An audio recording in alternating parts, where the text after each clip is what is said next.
Hello friends, welcome to easy learning channel.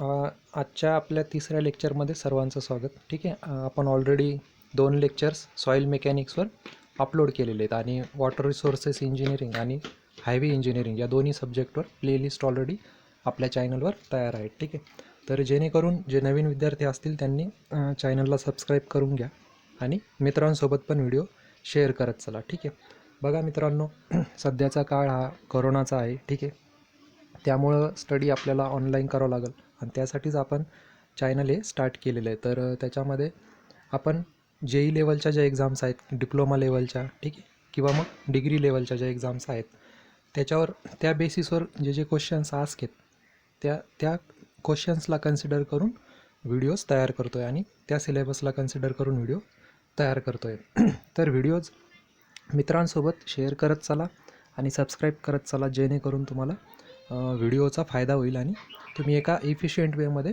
Study करू शकाल. ठीक आहे, तर बघा, कोरोनाचा काळ आहे परंतु हा काळ तुम्हाला स्टडीसाठी पण योग्य आहे. ठीक आहे, तर मी याच्यासाठी एवढंच म्हणेन की मंजर धुंधला हो सकता है मंजिल नहीं, मंजर धुंधला हो सकता है मंजिल नहीं, दौर बुरा हो सकता है ज़िंदगी नहीं, दौर बुरा हो सकता है ज़िंदगी नहीं. ठीक आहे, त्यासाठी आहे तो वेळ उपयोगी करा, त्याला उपयोगात आणा आणि स्टडीवर फोकस करा. हा काळ एक ना एक दिवस चालल्याच जाईल. ठीक आहे, तर एवढे बोलून आता आपलं आजचं लेक्चर मी स्टार्ट करतो आहे. तर याच्यामध्ये सिव ॲनालिसिसमध्ये आपण सिव्ज आता सगळ्यांना माहीतच आहे की जे पार्टिकल्स असतात, सॉईलचे पार्टिकल्स. ठीक आहे, तर जी कोर सँड असते, आता ह्या इमेजमध्ये तुम्ही बघू शकता की कोर सँड जी आहे, ठीक आहे, तर कोर सँडची जी साईज आहे ती 75 मायक्रॉन ते 80 mm ह्या रेंजमध्ये लाय होते. ठीक आहे, ही रेंज जी आहे ती इथं इंडिकेट केलेली आहे मी. तर 75 मायक्रॉनपेक्षा जास्त साईजचे जे सॉईल पार्टिकल्स असतात त्याला आपण कोर सँड म्हणतो. ठीक आहे, तर सिव ॲनालिसिस हे आपण कोर सँड या पर्टिक्युलर कॅटेगरीतल्या सॉईल पार्टिकलसाठी प्रेफर करतो. तर त्याच्यामध्ये 75 मायक्रॉन ते 80 mm ह्या रेंजमध्ये सॉईल पार्टिकल्स लाय होतात. ठीक आहे, हे मी रिपीट याच्यासाठी करतो आहे की सँडच्या पार्टिकलची साईज बऱ्याच वेळेस JEE लेवलच्या एक्झाम्समध्ये त्याच्यावर क्वेश्चन्स फ्रेम झालेले आहेत. ठीक आहे, then we will see next slide as specific gravity. ठीक आहे, so specific gravity is nothing but we all know the ratio of mass of solid particles to the mass of equal volume of distilled water at 4 degree centigrade temperature. ठीक आहे, so 4 degree centigrade temperature is important fact here because on this particular point the question can be framed in exams. तर बघा, याच्यामध्ये specific gravity of certain material, कोणतंही material असू शकतं. ठीक आहे, कोणताही सॉलिड पार्टिकल, तर त्या सॉलिड पार्टिकलचा युनिट वेट, ठीक आहे, हा वॉटरच्या युनिट वेटसोबत कन्सिडर केला जातो आणि जो रेशिओ येतो त्याला आपण G म्हणतो, दॅट इज स्पेसिफिक ग्रॅव्हिटी. ठीक आहे, आणि ती जनरली 4 डिग्री सेंटीग्रेड एवढ्या टेम्परेचरवर आपण मेजर करतो. ठीक आहे, त्याच्यानंतर बघा, specific gravity of water and specific gravity of mercury. तर ह्या दोन स्पेसिफिक ग्रॅव्हिटीज आपल्याला न्यूमेरिकल पॉईंट ऑफ व्ह्यूनं माहीत पाहिजेत. ठीक आहे, त्यामुळे त्या इथं इंडिकेट केलेल्या आहेत मी. त्यानंतर स्पेसिफिक ग्रॅव्हिटी आपण कशाने डिटरमाइन करू शकतो, तर या 4 मेथड्स आहेत: density bottle, pycnometer, measuring flask आणि श्रिंकेज लिमिट. ठीक आहे, so there are 4 methods by which we can determine the specific gravity of any kind of soil particles or sand. Then determination of G, that is specific gravity. ठीक आहे, तर fine ग्रेनची जी specific gravity आहे आपण मेथड्सवर बघितल्यास. ठीक आहे, so specific gravity can be reported at 27 degree centigrade temperature and it is specified by IS 2720.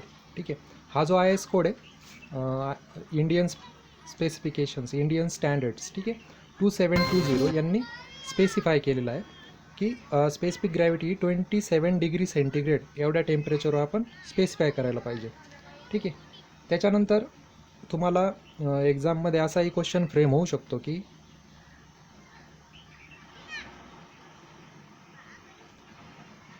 आता बघा, युनिट वेट 27 डिग्रीवर आणि स्पेसिफिक ग्रॅव्हिटी 27 डिग्री सेंटीग्रेडवर. ठीक आहे, इक्वल टू जी आणि युनिट वेट सेम टेम्परेचर जे गिवन असेल ते, ठीक आहे. तर या पर्टिक्युलर फॉर्म्युल्याने तुम्ही कोणत्याही पर्टिक्युलर सॉईल मटेरियलचं युनिट वेट हे डिटरमाइन करू शकता, ठीक आहे. त्यानंतर determination methods for unit weight or field density, ठीक आहे. युनिट वेट किंवा फील्ड डेन्सिटी कोणत्याही मटेरियलची कशी डिटरमाइन करतात, तर त्याच्यासाठी जनरली या मेथड्स अप्लाय करतात. कोअर कटर मेथड, ठीक आहे. आता कोअर कटर मेथड ही ऑलरेडी PWD 2018 आणि 2016 अशा दोन्ही एक्झाम्समध्ये विचारलेली. त्यानंतर सँड रिप्लेसमेंट मेथड, त्यानंतर सबमर्ज युनिट वेट मेथडसुद्धा विचारलेली, ठीक आहे. तर याची सुटेबिलिटी मी इथं मेन्शन केलेली. तुम्ही बघू शकता की core cutter method can be use for clay, that is fine grains. Sand replacement can be preferred for sand and submerge unit weight method can be preferred for fine grains, ठीक आहे.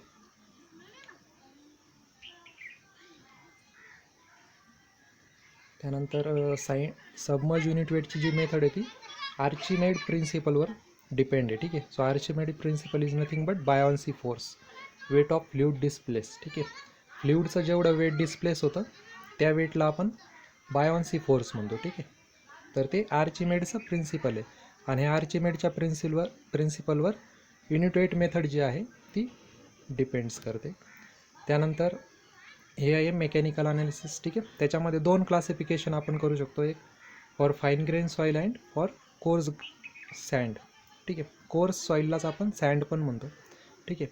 आता सँडमध्ये बघा जे पार्टिकलची साईज आहे ती 75 micron ते 80 mm ह्या रेंजमध्ये लाय होते आणि फाईन ग्रेन जी आहे ती बिलो दॅन 75 मायक्रॉन ह्या रेंजपेक्षा खाली असते, ठीक आहे.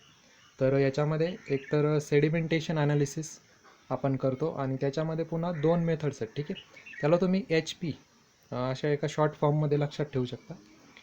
HP म्हणजे आता ह्या मेथड्स बघा याच्यामध्ये खूप कन्फ्युजन होतं. युनिट वेटच्या मेथड्स वेगळ्या, त्यानंतर स्पेसिफिक ग्रॅव्हिटीच्या मेथड्स वेगळ्या, वॉटर कंटेंटच्या मेथड्स वेगळ्या, ठीक आहे. तर क्वेश्चन पेपरमध्ये काय होतं की सगळ्या ज्या मेथड्स आहेत त्या एकत्र करून ऑप्शनमध्ये ठेवल्या जातात आणि त्यामध्ये आपलं कन्फ्युजन होतं. त्याच्यासाठी मी प्रत्येक टॉपिकसह तुम्हाला एक ट्रिक देत चालतो आहे, तर ते ट्रिक्स पण तुम्ही त्याचं प्रेफर करत चला, ठीक आहे. आता याच्यामध्ये बघा सेडिमेंटेशन ॲनालिसिसमध्ये HP, ठीक आहे. आता HP म्हणजे काय की हायड्रोमीटर मेथड आणि P म्हणजे पिपेट मेथड, ठीक आहे. तर या दोन्ही मेथड्स या सेडिमेंटेशन ॲनालिसिससाठी प्रेफर केल्या जातात आणि सेडिमेंटेशन ॲनालिसिस हे फाईन ग्रेन सॉईलसाठी प्रेफर करतात. आता बघा फाईन ग्रेन्स हे सेटल डाऊन होत नाही सहजासहजी, त्यामुळं तुम्हाला त्यांना सेडिमेंटेशन करावं लागतं, ठीक आहे.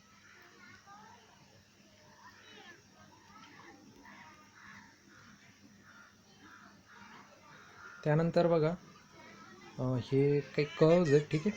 पार्टिकल साईज डिस्ट्रीब्युशननुसार कर्व्ज पडतात, ठीक आहे. त्यामध्ये वेल ग्रेडेड पार्टिकलसाठी फ्लॅट एस कर्व, ठीक आहे. युनिफॉर्मली ग्रेडेडसाठी स्टीफ कर्व, पुअरली ग्रेडेडसाठी व्हर्टिकल लाईन आणि गॅप ग्रेडेडसाठी कर्व विथ हम्प, ठीक आहे. तर हे जे साईज आहे याच्यामध्ये वेल ग्रेडेड सॉईल याच्यामध्ये जी कर्व आहे तुमची ती फ्लॅट असते, ठीक आहे. फ्लॅट एस कर्व, ठीक आहे. त्यानंतर युनिफॉर्मली ग्रेडेड, त्याला युनिफॉर्मली तुम्ही असं लक्षात ठेवू शकता आणि या फॉर्मलाच तुम्ही स्टीप पण म्हणू शकता, ठीक आहे. त्यानंतर पुअरली ग्रेडेड, ठीक आहे. पुअरली ग्रेडेड फाईन सॉईल त्याच्यामध्ये जास्त असते आणि व्हर्टिकल लाईनमध्ये इंडिकेट केलं जातं, ठीक आहे. त्यानंतर गॅप ग्रेडेड, इथं कर्व विथ हम्प रिप्रेझेंट करतं, ठीक आहे. आता बघा याला तुम्ही असं पण लक्षात ठेवू शकता की वेल ग्रेडेड म्हणजे सगळेच ग्रेड्स असतात इथं, त्यामुळे फ्लॅट एस कर्व तयार होतो. युनिफॉर्मली ग्रेडेड म्हणजे एका पर्टिक्युलर साईजचेच पार्टिकल्स इथं अवेलेबल असतात, त्यामुळे त्याला तुम्ही स्टीफ कर्व पण म्हणू शकता, ठीक आहे. आणि पुअरली ग्रेडेड इथं फक्त एका पर्टिक्युलर साईजचेच पार्टिकल्स अवेलेबल असू शकतात, ठीक आहे.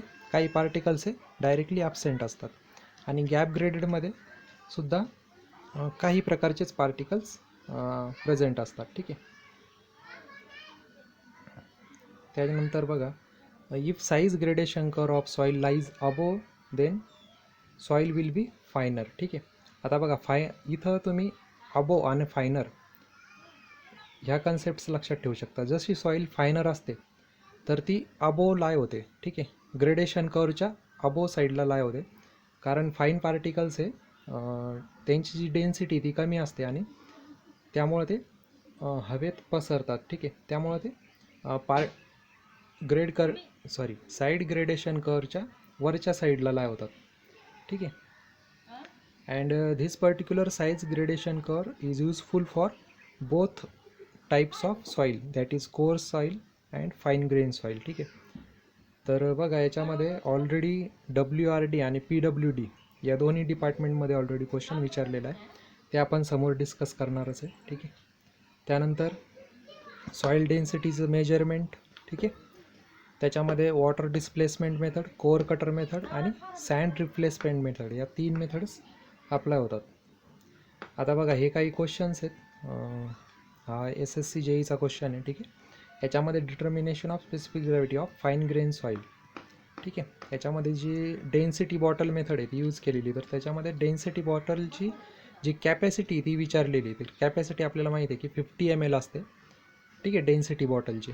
तर अशा प्रकारे क्वेश्चन्स हे फ्रेम होतात.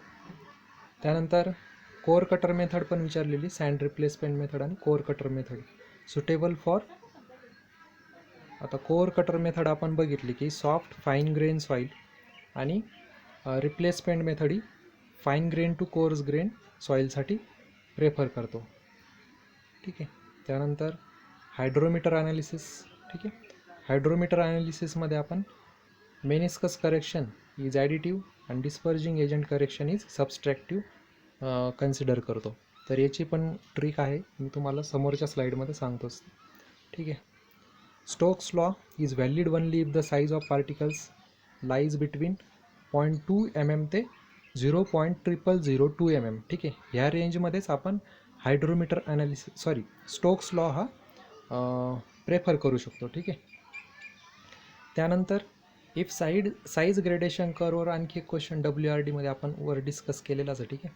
लाईज अबोव दी स्पेसिफाईड साईज देन फायनर, ठीक आहे. आणि जर बिलो विचारलं तर कोर्सर, ठीक आहे. तर अशा प्रकारे तुम्ही हे लक्षात ठेवू शकता. फाईन म्हणजे वर जाणार हवेत, त्यामुळं फायनर अबोव, ओके, दॅट्स इट.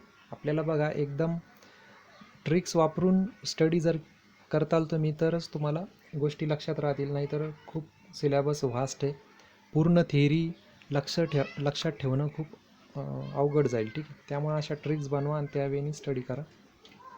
बघा त्यानंतर हा कोएफिशियंट ऑफ कर्वेचर, ठीक आहे. हे जे काही कोएफिशियंट ऑफ कर्वेचर पार्टिकल्स जे आहेत ते आपण इंडिकेट करतो CC, त्यानंतर CU या पॅरामीटर्सने, ठीक आहे. तर हे पॅरामीटर्स पण बऱ्याच वेळेस क्वेश्चनमध्ये विचारले जातात. So coefficient of curvature indicated by D30² divide by D60 × D10 आणि हा D60/D10 हा CU असतो, कोएफिशियंट ऑफ युनिफॉर्मिटी, ठीक आहे. त्यानंतर particle size distribution curve of gap ग्रेडेडसाठी काय असतात, may be both flat S curve and flat steep curve या दोन्ही केसमध्ये गॅप ग्रेडेड पार्टिकल्स रिप्रेझेंट असू शकतात. त्यानंतर हे काही पॅरामीटर्स आहेत, ठीक आहे, तिचं आपण आता क्वेश्चनवर डिस्कस केले. CCसाठी हा आणि CUसाठी हा फॉर्म्युला आपण प्रेफर करू शकतो. त्यानंतर त्याला आपण शेप पॅरामीटर्स पण म्हणतो आणि हे शेप पॅरामीटर्स पण डायरेक्टली क्वेश्चन तुमच्या सॉईलच्या क्लासिफिकेशनमध्ये विचारले जातात. जसं युनिफॉर्मली ग्रेडेड सॉईलसाठी 1 CU असतो, ठीक आहे. Gravel greater than 4 and sand greater than 6. आता CC बघा, याच्यामध्ये सगळं काही मुखपाठ करण्याची गरज नाही. एक ट्रिक लक्षात ठेवा की CC लाईज बिटवीन 1 and 3. सगळ्या केसमध्ये 1 and 3 मध्ये लाय होतो आहे CC. त्यानंतर CU इथं युनिफॉर्मली ग्रेडेड सॉईल आहे, त्यामुळं युनिफॉर्म मीन्स 1 युनिटी, ठीक आहे. ग्रॅव्हलसाठी ग्रेटर दॅन 4 आणि सँड, आता सँडमध्ये जो S आहे, S म्हणजे 6, ठीक आहे. 6 आणि हा 6 त्याच्यातला हा S सेम आहे. तर अशा प्रकारे तुम्ही तो लक्षात ठेवू शकता, ठीक आहे. तर अशा प्रकारे तुम्ही लक्षात ठेवू शकता इझिली. त्यानंतर बघा सेडिमेंटेशन अनालिसिस हे फाईन ग्रेन सॉईलसाठी करतो आपण, म्हणजे क्लेसाठी, म्हणजेच soil particles less than 75 micron. त्याला 0.075 mm पण तुम्ही म्हणू शकता. आणि it is based on Stokes law. ठीक आहे. Stokes law preferable for valid for 0.2 to 0.0002 mm. ठीक आहे. याच्यामध्ये काही अजम्पशन्स आहेत. ठीक आहे. हे अजम्पशन्स पण WCD 2019मध्ये विचारलेले आहेत. पार्टिकल सेम युनिट येत असतं, स्फेरिकल असतात शेपमध्ये आणि फॉल्स ॲट इन्फानाईट एक्सटेंट. ठीक आहे. जेव्हा ही जी रेंज आपण इथं सांगतो आहे की 0.2 mm, तर 0.2 mm पेक्षा जास्त साईजचे पार्टिकल्स असतील तर ते सोल्युशन टर्ब्युलंट मोशनमध्ये असतं. आणि ज्यावेळेस ही साईज 0.0002 mm पेक्षा कमी असते त्यावेळेस ते ब्राउनियन मोशनमध्ये असतं. ठीक आहे. त्यानंतर हायड्रोमीटर ॲनालिसिसमध्ये hydrometer measure specific gravity of liquid. ठीक आहे. त्यानंतर याच्यामध्ये 3 कंपोनंट्स असतात. ठीक आहे. एक CD डिफ्लॉक्युलेटिंग किंवा डिस्पर्जिंग एजंट करेक्शन, तो निगेटिव्ह असतो, इन्क्रीजेस डेन्सिटी ऑफ सस्पेन्शन. ठीक आहे. त्यानंतर CT temperature correction always positive असतं, टेम्परेचर करेक्शन पॉझिटिव्ह असतं if temperature is greater than 27 degree centigrade. ठीक आहे. आणि C will be your combine correction, आणि combine correction is determined by CM - CD ± CT. ठीक आहे. आता CD ऑलवेज निगेटिव्ह असतो, डिस्पर्जन करेक्शन, आणि टेम्परेचर करेक्शन हे पॉझिटिव्ह किंवा निगेटिव्ह तुम्ही घेऊ शकता. ते कशावर डिपेंड आहे? तुमच्या टेम्परेचरवर. जर temperature greater than 27 degree centigrade असेल तर ते पॉझिटिव्ह घ्यायचं, आणि लेस दॅन 27 डिग्री सेंटीग्रेड असेल तर निगेटिव्ह घ्यायचं. ठीक आहे. तर हे बघा, हे हायड्रोमीटर आहे. ठीक आहे. आता हायड्रोमीटरचं जे स्केच आहे इथं, तर ही जी व्हॅल्यू आहे ही इथं -0.995 आहे, ही 1.04 आहे, म्हणजे इन्क्रीज होते. त्यामुळं ही जी व्हॅल्यू आहे CMची, ठीक आहे, तर ही व्हॅल्यू CMची इन्क्रीज होते या साईडला. ठीक आहे. त्यामुळं तुम्ही ती इथं पॉझिटिव्ह घेत आहे. त्यानंतर CD हा निगेटिव्ह घ्यायचा ऑलरेडी, आणि CT हा टेम्परेचरवर लाय करतो. ठीक आहे. त्यानंतर बघा, हा पण क्वेश्चन ऑलरेडी PWDमध्ये विचारलेला आहे. ठीक आहे.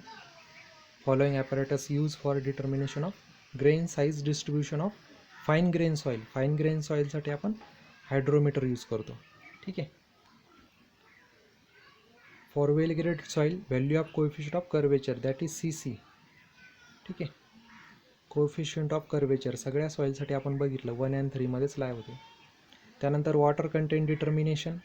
ठीक आहे. वॉटर कंटेंटसाठी या मेथड्स आहेत: oven drawing method, pycnometer, torsion balance, calcium carbide, alcohol method. ठीक आहे. याची पण तुम्ही ट्रिक बनवून लक्षात ठेवू शकता. हे बघा, ही जी ट्रिक आहे ACTPO. ठीक आहे. ACTPO म्हणजे alcohol, C means calcium carbide, T means torsion balance, P means pycnometer, आणि O means oven drawing method. ठीक आहे. याच्या या सुटेबिलिटीज आहेत, कुठं आपण त्या वापर करू शकतो. ठीक आहे. Oven drawing method will be accurate, ही सगळ्यात ॲक्युरेट मेथड आहे ओव्हन ड्रॉईंग मेथड. ठीक आहे. त्यानंतर pycnometer use when specific gravity is known. आता बघा, पिकोनोमीटर ही मेथड वॉटर कंटेंट आणि स्पेसिफिक ग्रॅव्हिटी या दोन्ही क्वांटिटीज डिटरमाइन करण्यासाठी प्रेफर करतो आपण. ठीक आहे. आणि जास्त करून पिकोनोमीटर मेथड ही सँडसाठी आपण यूज करतो. ठीक आहे. त्यानंतर कॅल्शियम कार्बाईड मेथड ही हायवे कन्स्ट्रक्शनमध्ये जास्त तर यूज होते. ठीक आहे. हे पण क्वेश्चन ऑलरेडी WRD आणि त्यानंतर SSC, PWD, MNC, WCD, CIDCO 2016. ठीक आहे. म्हणजे बघा किती वेळेस हा क्वेश्चन विचारलेला आहे. ठीक आहे. त्यानंतर डिटर्मिनेशन ऑफ मॉइश्चर कंटेंट. ठीक आहे. ह्याच मेथड्स आपण वर डिस्कस केल्या. ठीक आहे. याचा कधी IS कोड पण विचारला जाऊ शकतो, तर IS बघा 2720 आहे. त्यानंतर हा WRDचा क्वेश्चन आहे. ठीक आहे. मोस्ट ॲक्युरेट मेथड विचारलेली वॉटर कंटेंट डिटर्मिनेशनची. ठीक आहे. तर मोस्ट ॲक्युरेट मेथड आहे ओव्हन ड्रॉईंग मेथड. ठीक आहे. So this much portion is sufficient as far as your moisture content, water content, त्यानंतर स्पेसिफिक ग्रॅव्हिटी आणि डेन्सिटी आर कन्सर्न. ठीक आहे. So share video with friends. Thanks.